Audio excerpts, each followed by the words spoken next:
ফিরে যাব না কথা সত্য, অনেকে যেতেও পারি আল্লাহ যদি আমাদের হেদায়েত না রাখে। তো যাব না সত্য, কিন্তু আমরা এমন একটা জায়গা থেকে ফিরে এসেছি যেই জায়গা থেকে ফিরে আসার কারণে আমাদেরকে সাদিকিন হিসেবে আল্লাহ এই মুবাহালার মধ্যে গ্রহণ করবেন না। এই জন্য কোন সাহাবা ইকরাম রাজি হয় নাই, কোন সাহাবা ইকরাম, এমনকি হযরতে আবু বকর সিদ্দিক রাদিয়াল্লাহু তাআলা আনহু পর্যন্ত রাজি হন নাই। তখন রাসূলুল্লাহ হযরতে ফাতিমাতুজ জাহরা সালামুল্লাহ আলাইহা ওনার ঘরে ঢুকলেন। ঢোকার পরে চারজনকে নিলেন, করে নিলেন হযরত ইমাম হুসাইন আলাইহিস সালামকে, আঙ্গুলের মধ্যে ধরলেন ইমাম হাসান আলাইহিস সালামকে, ধরে পিছনে হযরত সালামুল্লাহ আলাইহি জাহরা সালামুল্লাহ আলাইহা নিলেন, তার পিছনে নিলেন হযরত মাওলা আলাইহিস সালামকে। ফখরুদ্দিন রাজি তাফসীরে কবিরের মধ্যে লিখতেছেন রাসূলুল্লাহর গায়ের মধ্যে কালো চাদর।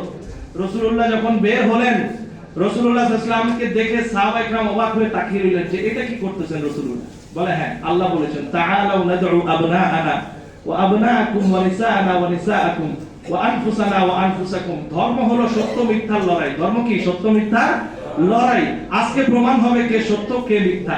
আর আজকে প্রমাণ হবে যে যেটা সত্য সেটাই আল্লাহ রাব্বুল আলামিনের ইন্নাদ দীনা ইনদাল্লাহিল ইসলাম, আর ইসলামের সর্বোচ্চ হুজ্জত হিসেবে পাকে পাঞ্জাতন হিসেবে স্বীকৃত প্রমাণিত হয়ে যাবে যে আলীউল মুরতাদা, মাওলা ইমাম আলী আলাইহিস সালাম, হযরত জাহরা সালামুল্লাহ আলাইহা, হযরত ইমাম হাসান এবং হুসাইন আলাইহিস সালাম, এই পাঁচজন হচ্ছে ইসলামের হুজ্জত। বলেন সুবহানাল্লাহ। রাসূলুল্লাহ সাল্লাল্লাহু আলাইহি ওয়াসাল্লাম পাঁচজনকে নিয়ে গেলেন। পাঁচজনকে যখন নিয়ে গেলেন, ওই পাদ্রী চোখের পাতি তুলে বললেন যে দেখে ইমাম হাসান হুসাইন আলাইহিস সালাম, রাসূলুল্লাহ তোমাদেরকে খাতুনে জান্নাতের কোলে দিতে পারতেন, দেয়নি কেন? কারণ আজকে ওনারা অন্য কোনো কারণে যাচ্ছে না, ইসলামের প্রয়োজনে যাচ্ছে, ইসলামকে টিকিয়ে রাখতে যাচ্ছে, ইসলামের সম্পৃক্ত রাসূলুল্লাহর সাথে। এই জন্য রাসূলুল্লাহর কোলে হুসাইন আর রাসূলুল্লাহর হাত মোবারকে হচ্ছে হাসান। রাসূলুল্লাহ নিয়ে গেছেন, নিয়ে গিয়ে যখন দেখছে, দেখা মাত্র তারা সারেন্ডার করছে যে এদের কথা আমাদের কিতাবের মধ্যে লেখা আছে, এরা হক, আমাদের কিতাবে আছে এরাই ধর্ম, এদের কথা লেখা আছে, এরা ছাড়া যদি অন্য কেউ আসতো আমরা মুবাহালায় থাকতাম, চ্যালেঞ্জ করতাম। কিন্তু রাসূলুল্লাহ এদেরকে আনছে মানে আমাদের টিকা যাবে না। সেই হক, সেই সত্য, সেই গাদিরের মধ্যে রাসূলুল্লাহ সাল্লাল্লাহু আলাইহি ওয়াসাল্লাম গাদিরের প্রায় কতদিন হবে, অল্প কিছুদিন পরে রাসূলুল্লাহ সাল্লাল্লাহু আলাইহি ওয়াসাল্লাম পর্দা করেছেন। অল্প কিছুদিন, বেশি দিন না, 82, মাশাআল্লাহ, আল্লাহু আকবার। এই এরকম মানুষ থাকলে না ভালো লাগে। 83 দিন, 82 এই 82 দিন পরে রাসূলুল্লাহ সাল্লাল্লাহু আলাইহি ওয়াসাল্লাম পর্দা করলেন। তো গাদিরের এত আগে এতগুলো সময় পেলেন, রাসূলুল্লাহ খুঁজেছেন, আজকে বলবো, কালকে বলবো, ওইটা বলবো, নামাজের কথা বললেন, হজের কথা বললেন, যাকাতের কথা বললেন, সব বললেন, সবাই সাদরে গ্রহণ করলো, কোনো জ্ঞানজাম তৈরি হলো না। এই আয়াতের পরে কিন্তু আল্লাহ বলছেন আল্লাহু ইয়াসিমুকা মিনান নাস। আপনি কেন এগুলো চিন্তা করছেন কেন? আমি আপনাকে বাঁচাবো, আমি আপনাকে বাঁচাবো, এইসব ফাসাদ থেকে আমি বাঁচাবো। আপনাকে বলেছি বাল্লিক পৌঁছানোর জন্য পৌঁছেই দেন না, আপনার কাজেও পৌঁছানো, বাকিটা আমি দেখবো। রাসূলুল্লাহ সাল্লাল্লাহু আলাইহি ওয়াসাল্লাম যখন সুযোগ খুঁজলেন, খুঁজতে যখন পাইলেন না, একটা সুযোগ পেয়েছেন, এই সুযোগটা হলো গাদিরের এই সুযোগ। এই সুযোগে তিনি বললেন, এই ঘোষণা দিলেন। এই ঘোষণা মৌলিকভাবে আপনি যত আলোচনাই করেন না কেন, যত আলোচনাই আপনি বলেন না কেন, এইটা আমাদের করতেই হবে।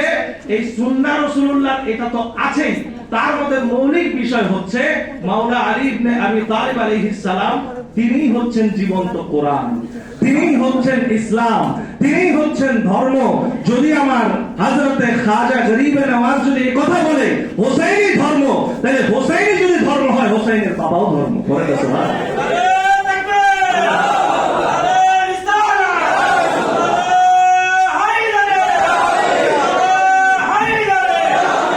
এখন কথায় আসেন যে হোসেন ইমাম মাওলা আলী আলাইহিস সালাম তিনি কোরআন। আল্লাহ রাসূল কি বলে নাই আল কোরআনু মা আলী ওয়া আলিয়্যু মা আল কোরআন?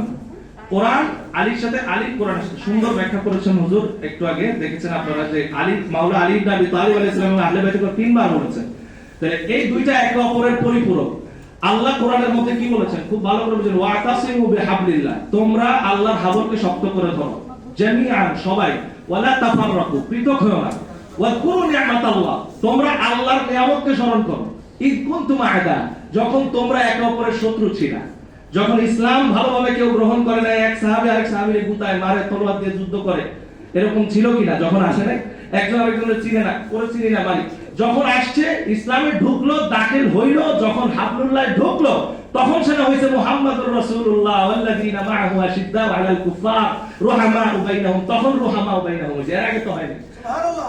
আল্লাহ বলতেছেন ইজ কুনতুম আ'দা, তোমরা একে অপরের শত্রু ছিলা, ইজ কুনতুম আ'দাআন ফাআল্লাফা বাইনা কুলুবিকুম ফাআসবাহতুম বিনি'মাতি ইখওয়ানা। আল্লাহ বলতেছেন তোমাদের মধ্যে এই শত্রুতা ভেঙে দিয়ে আমি ভ্রাতৃত্বের হৃদয় তৈরি করে দিলাম, ঢেলে দিলাম।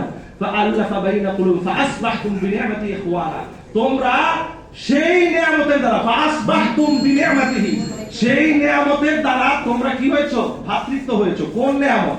কোন নিয়ামত? আল ইয়াউমা আকমালতু লাকুম দীনাকুম ওয়া আতমামতু আলাইকুম নি'মাতি, সেটা হচ্ছে সেই নিয়ামত ইতমিনানুন নি'মা, যে নিয়ামত মাওলা আলী ইবনে আবি তালিবের হাত ধরে যখন বলেছেন যে মান কুনতু মাওলা ফাহাযা আলীউল মাওলা, আজকে দিন পরিপূর্ণ হয়েছে আলীর হাত ধরে রাসূলুল্লাহ যখন উঁচু করলেন তখন রাসূলুল্লাহর উপরে আয়াত আসলো যে আজকে দিনকে পরিপূর্ণ করা হলো। পড়েন না সুবহানাল্লাহ। এটা ইতমিনানুন নি'মা, এটা সেই নিয়ামত যে নিয়ামত দ্বারা সাহাবা ইকরামদের মধ্যে ফাআসবাহতুম বিনি'মাতি ইখওয়ানা, ইখওয়ান হিসেবে তৈরি করা হয়েছে।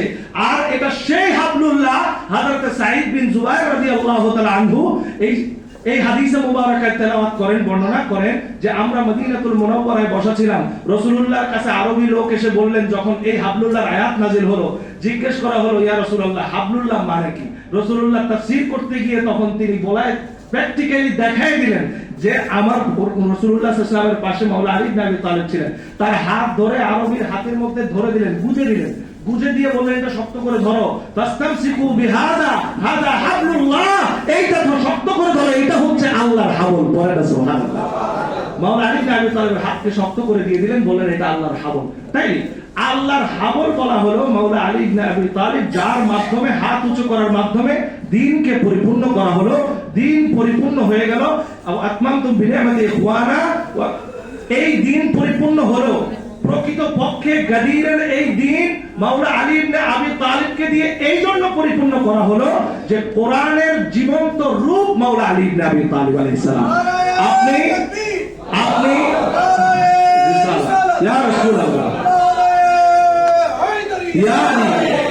আপনি একটা জিনিস খেয়াল করেন, এই যে দেখেন মনে করেন কোরআন, এই কোরআনটা যদি আপনার কাছে হেঁটে হেঁটে যায়, খুব ভালো করে খেয়াল করেন, হেঁটে হেঁটে যায়, গিয়ে বলে যে দেখো আমি আল্লাহর বাণী, আমার গায়ে লেখা আছে নামাজ পড়ো, রোজা রাখো, গরিবের খেয়াল করো, হজ করো, সুদ খাইও না, টাকা জমাইও না, ঠিকমতো যাকাত দাও, জিহাদ করো, তলোয়ার ধরো, হকের পক্ষে থাকো, বাতিলের বিরুদ্ধে যুদ্ধ করো, ইনসাফ ভিত্তিক কথা বলো, এই কোরআনে যা যা আছে, কোরআন যদি হেঁটে গিয়ে আপনাকে বারবার খোঁচায়, জিজ্ঞেস করে এই এটা করো রাখেন, এই আপনি চলো রাখেন, অমনে করো রাখেন, আপনি বলবেন ভাই আমার কোরআনও দরকার নেই, মুসলমানও থাকা দরকার নেই, আরেকদিক জায়গা আমার কোনো কিছুর দরকার নেই। কোরআন আপনাকে বারবার খোঁচাইতে পারে না, কোরআন আপনাকে বারবার বলতে পারে না। মাওলা আলী ইবনে আবি তালিব আলাইহিস সালাম হচ্ছেন সেই সত্তা, সেই শাখসিয়াত যেটা জীবন্ত কোরআন, যেটা আপনাকে বারবার নামাজের কথা বলবে, যেটা আপনাকে বারবার শরীয়তের তাগিদ দিবে, যেটা আপনাকে বারবার আধ্যাত্মিকতা শিখাবে, যেটা আপনাকে বারবার উপাস থাকা শিখাবে, যেটা আপনাকে বারবার পরিবারের হালত শিখাবে, যেটা আপনাকে বারবার দুঃখীর সদয় হওয়া শিখাবে, যেটা আপনাকে বারবার জালেমের বিরুদ্ধে তরবারি হওয়া শিখাবে, যেটা আপনাকে বারবার হকের পক্ষে নিয়ে যাবে, যেটা বাধ্য করবে, সেটার নাম মাওলা আলী ইবনে আবি তালিব আলাইহিস সালাম। আল্লাহু আকবার। আমরা আছি সেখানে, এখন আমরা সেই মরা ইসলামের দিকে যেতে চাই না, আমরা সেই ইসলামের দিকে যেতে চাই যে ইসলামের জন্য আল্লাহর নবী হাত তুলে বলেছেন আল্লাহুম্মা আদিনিল হাক্কা হাইসু দারা, আল্লাহ তুমি হক, ইসলাম, কোরআন, দ্বীন সব তুমি আলীর দিকে ঘুরাই দাও। বলেন সুবহানাল্লাহ।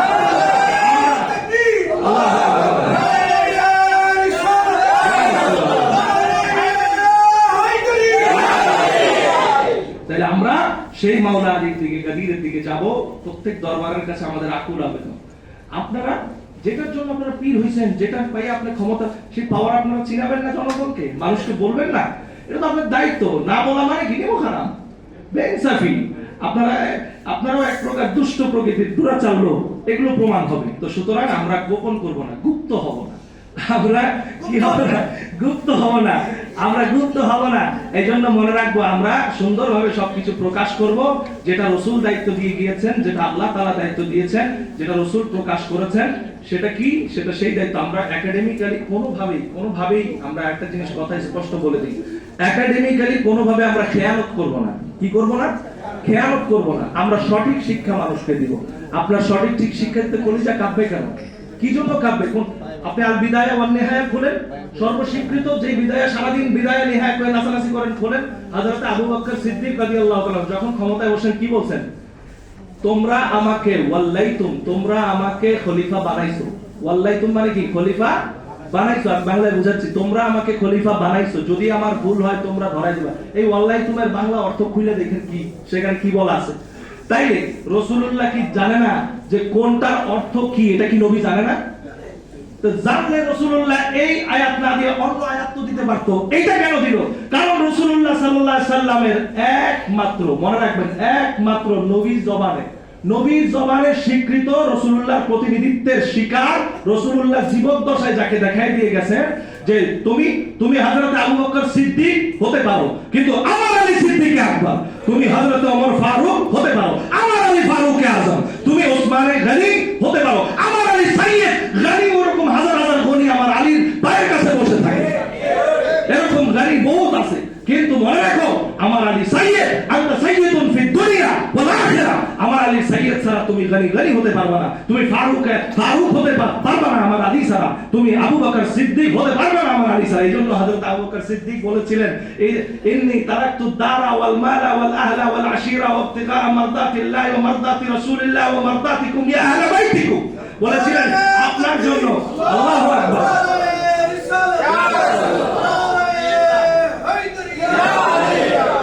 এই জন্য মনে রাখবেন আমরা যারা এখানে বসেছি, এই চেয়ারটা আমানতের চেয়ার। এখানে আজকে যাদেরকে দেখছেন এরা ইনশাআল্লাহুল আজিজ মাওলা আলী ইবনে আবি তালিব আলাইহিস সালামের জীবন্ত সেই রশনি বুকে ধারণ করেই বসেছেন। এটা তাদের চেয়ার না। তাদের তর্জমা কোনটা?